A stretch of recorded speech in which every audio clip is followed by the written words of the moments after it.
La demande de masques a été immédiate et une demande unanime partout. Donc le département a commandé des masques jetables chirurgicaux comme celui que j'ai autour du nez ou presque. Bien sûr, 50 000 masques ont été déjà distribués en fin de semaine dernière aux EHPAD et aux services d'aide à domicile.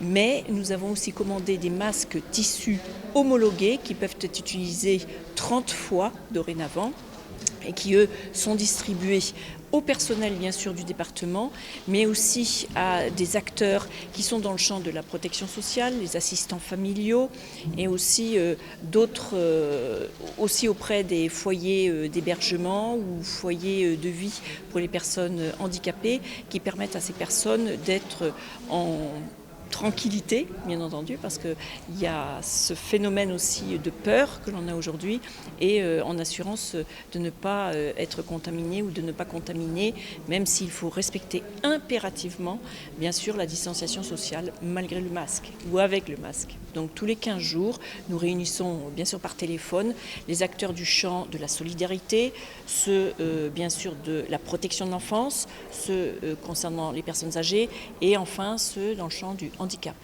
Tous les 15 jours, nous avons une conférence audio qui permet aux acteurs de faire remonter leurs besoins. Donc nous sommes extrêmement réactifs à répondre à leurs besoins. Quand je dis nous, c'est l'Agence régionale de santé et aussi la préfecture qui est présente dans ces conférences audio. Donc nous avons, à la première conférence, bien sûr, fait face à l'urgence, notamment la demande de masques. Et c'est pour ça que nous avons ici un atelier de découpe de ces masques en tissu qui seront distribués. Donc 100 000 masques en tissu. Lavables 30 fois maintenant, plus les 50 000 jetables qui ont été distribués.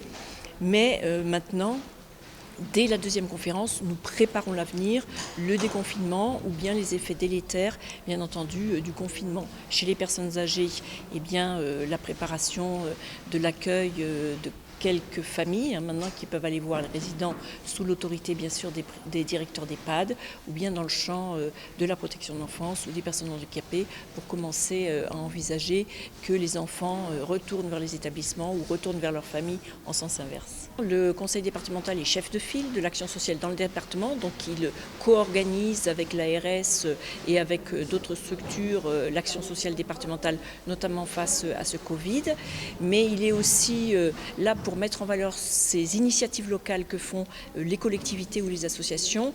Et au niveau national, il fait remonter bien sûr toutes les informations. Nous avons été en lien avec Madame Cluzel pour ce qui concerne le champ du handicap, avec Adrien Tsaquet pour ce qui concerne la protection de l'enfance.